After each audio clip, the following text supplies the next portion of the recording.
Today's video is brought to us by the United States Concealed Carry Association. The USCCA has a ton of education and training for new and old gun owners alike. I became a firearms instructor through them. They have a lot of self-defense type classes that will probably interest you.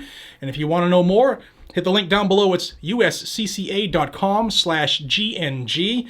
And as a member, you get self-defense liability coverage so that, God forbid, you need to make the decision to defend yourself or others. The USCCA will be there to defend you. And that, for me, takes a load off. That's what I use for myself and my family, even before I got into a business relationship with them. Check them out down below, uscca.com/GNG. If it's not for you, you can cancel it anytime and get your money back. So thank you to the USCCA for being a friend to myself and my family. Guys and gals, first off, thank you for your time. Welcome to Guns and Gadgets. This is where you're going to get Second Amendment news on a daily basis, and I am so thankful to have you here. Oftentimes, many of us will face situations where we're looking evil in the eye. Some of us have gone through traumatic instances. Some of us have been victims of crime.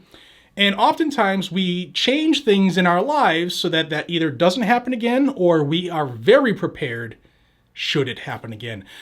Back in December, I told you about a congresswoman who was carjacked in Philadelphia. Congresswoman Mary Gay Scanlon was carjacked by 5 individuals. One of them was a 19-year-old. The other 4 were minors. Eventually, later that night, they were caught and her car was recovered. And she was unharmed. She was literally looking death in the eye, faced loss of life, as real as it gets. So what did she do? Well, the next day she went to Joe Biden and asked for universal background checks, ghost guns, and more common sense gun control. But since then, what has she done? You would think that she would maybe beefing up her security, maybe decide to carry for herself. But, you know, she's one of those anti-gun, defund the police types. Well, she decided to send a letter to the ATF to harass lawful businesses. Not let's go after these criminals who, robbed me of my vehicle at gunpoint and had, violent crime is skyrocketing, especially in Philadelphia. It's gone up over 600%. No, we don't want to focus on the criminals. Never. We want to go after those lawful people. Here's a letter that she sent to the ATF. Now, this was sent last week to the acting ATF director, Marvin Richardson. It says, "We are writing to request information about the Bureau of Alcohol, Tobacco, Firearms, and Explosives firearm compliance inspections. In particular, the sharp decline in inspections in 2020. We'll get back to that. And the extremely low number of ATF revocations or denials of federal firearms licensees raises questions as to whether the ATF is adequately regulating the firearms industry." Well, what happened in 2020? The country was shut down. The ATF's not going to go do more inspections when everybody was afraid of dying from talking to people. A lot of states, well, not a lot of states, some states, I call them slave states, even shut down gun shops. And we had to have people sue to get them opened up again, right?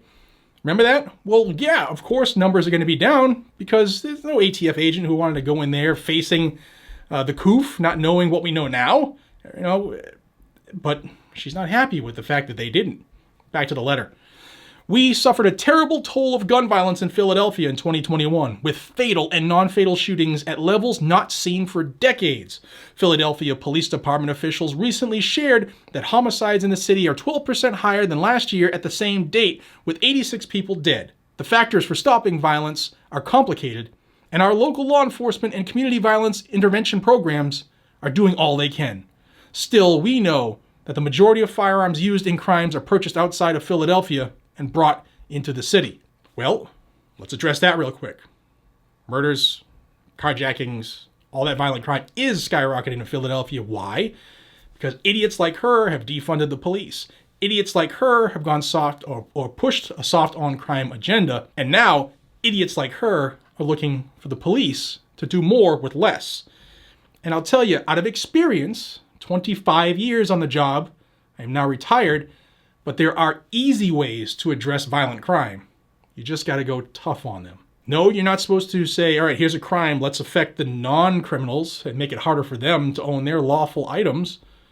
No, you go after the assholes who are doing it. She continues, crime guns come from multiple sources, but one clear way to cut off the supply of illegal guns is for FFLs to do all they can to prevent guns from being acquired by straw purchasers and gun traffickers while shutting down the rogue gun dealers who skirt the law.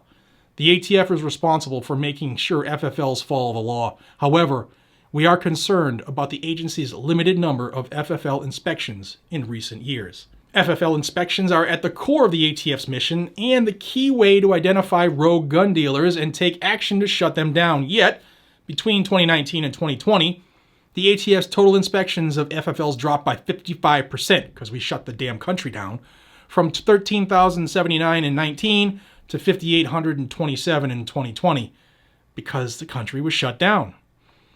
We recognize that COVID-19 represented challenges in 2020, but the ATF gave the firearms industry unprecedented leeway to continue in business, including the use of drive-up windows. We had to let people have their rights. Imagine that. And the industry posted record sales that year because we were letting the country get burned down. Thus, it appears that 2020 was a year where the firearms industry benefited from both record high sales and record low regulatory scrutiny. The troubling pattern of low inspections continues today, as the last 4 months of data shows rates of inspection that would lead to even fewer inspections than 2020. The bottom line is that this rate of inspection means thousands of gun dealers may avoid federal oversight. In 2020, ATF reported a total of 59,909 licensed gun dealers and pawnbrokers, Type 01 and Type 02 FFLs, respectively. It conducted only 4,633 inspections of these gun sellers. This means that ATF conducted inspections of just 7.7% of gun sellers in 2020.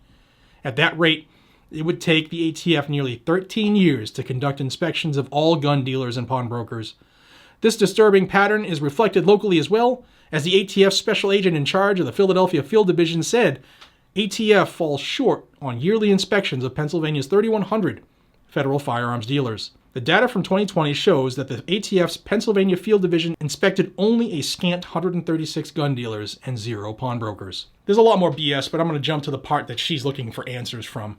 As part of our oversight duties and to ensure we have an understanding of the resources needed to carry out ATF's critical mission, we would like detailed answers to the following questions. 1.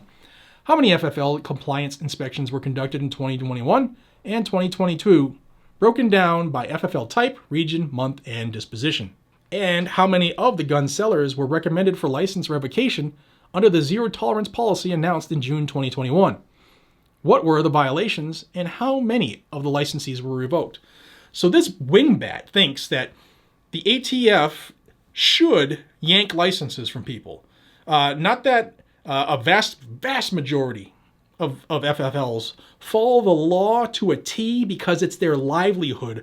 That business is their livelihood, and there's not a huge markup on firearms and ammo. So people don't want to make a mistake so that they don't get shut down. But this crazy moonbat thinks that the ATF should be yanking FFLs from people because she has seen too many guns from criminals. Not from law-abiding people, but criminals. Number 2, what were the reasons for such a sharp decline in inspections in 2020 that apparently has continued into 2021 and 2022? To the extent that the reduction was in part due to COVID-19 restrictions, how did the ATF shift resources and practices accordingly? And how were the resources used to conduct the additional 7,252 inspections in 2019 deployed in 2020 to ensure regulatory compliance by the industry? Number 3, how many of the 1,940 gun dealers and pawnbrokers that were found to have violations in 2020 were recommended by ATF inspectors for license revocation? How many of those 4,633 gun dealers would have qualified for license revocation under the new zero tolerance policy? So if people made a clerical error, and I've done a video on this, it's floating above, what the ATF is going after clerical errors now, in part because of asses like this. But she thinks because you make an error, then you should have your livelihood stripped. Not, hey, let's work together and maybe fix this small little error. It was an oversight. Nope. One and done, and you should be treated as a criminal and lose your license. That's what this Congresswoman and many like her think. Number 4, how many of the 59,909 gun dealers and pawnbrokers have been identified for inspection under the new data-driven prioritization? What is the schedule for inspecting the gun dealers and pawnbrokers that are on the priority list? What resources does the ATF need to complete inspections in these prioritized dealers within 2022? What is the plan and schedule for inspecting gun sellers not on the priority list? And what resources and staffing levels are needed to inspect every gun dealer and pawnbroker within a 3-year time period? This goes directly into Joe Biden looking to double the ATF budget with the extra $1.7 billion he has put on his wish list budget. That's where this is going. Number 5, for those gun dealers and pawnbrokers where violations are found during ATF compliance inspections but are not subject for license revocation, what does the ATF do to ensure violations are remedied? The law allows for one unannounced compliance inspection of an FFL in a 12-month period unless the ATF has reasonable cause to believe a violation of this chapter has occurred or has a warrant issued by a magistrate judge. How does the ATF use this authority to continue to inspect gun sellers that have a history of compliance issues without having to wait 12 months for another inspection? What she means is get more warrants from a judge to inspect these FFLs. What is the schedule for inspecting the 1,940 gun sellers where ATF identified violations in 2020? And what is the ATF's policy for inspecting a dealer that was found to have violations? And finally, ATF statistics indicate that in 2020, ATF recommended 8,025 cases for prosecution and that 5,181 convictions were obtained. Of the 5,181 convictions obtained in 2020, how many involved an FFL as a defendant? We are sure you share our goal of ensuring compliance by the firearms industry with federal law. Thank you for your prompt and personal attention to this request. We would appreciate a reply no later than April 15th of 2022.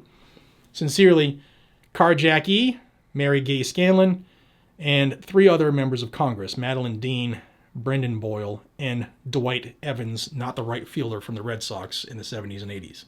Well, there you go, guys and gals. This lady who learned a lesson on how valuable our right to protect ourselves is when she was staring down the barrel of a gun when a bunch of thugs said, "Give us your car," instead of realizing, hey, you know what? Maybe I need to change my outlook. She wants licenses revoked. She wants people charged. And she wants more judge warrants to inspect FFLs. This is priming for them to do just that, to go after more FFLs.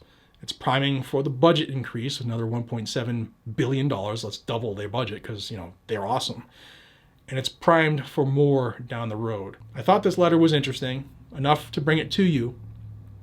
And I want to know what you think down below.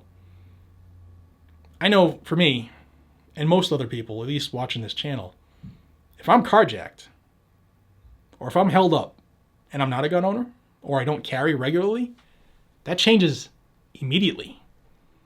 I don't say, hey, I should make sure that everybody should be put in the same exact situation across the country because we need to make sure the criminals have free reign. Guys and gals, I love each and every single one of you. Thank you for your time. Let me know down below what you think about this garbage. And until we see each other again, be safe, stay vigilant, and carry a gun to keep you, your friends, your family, your community safe. Because that's what the Second Amendment is for. Just think, what if someone who saw her getting carjacked was carrying and handled business? How would she think then?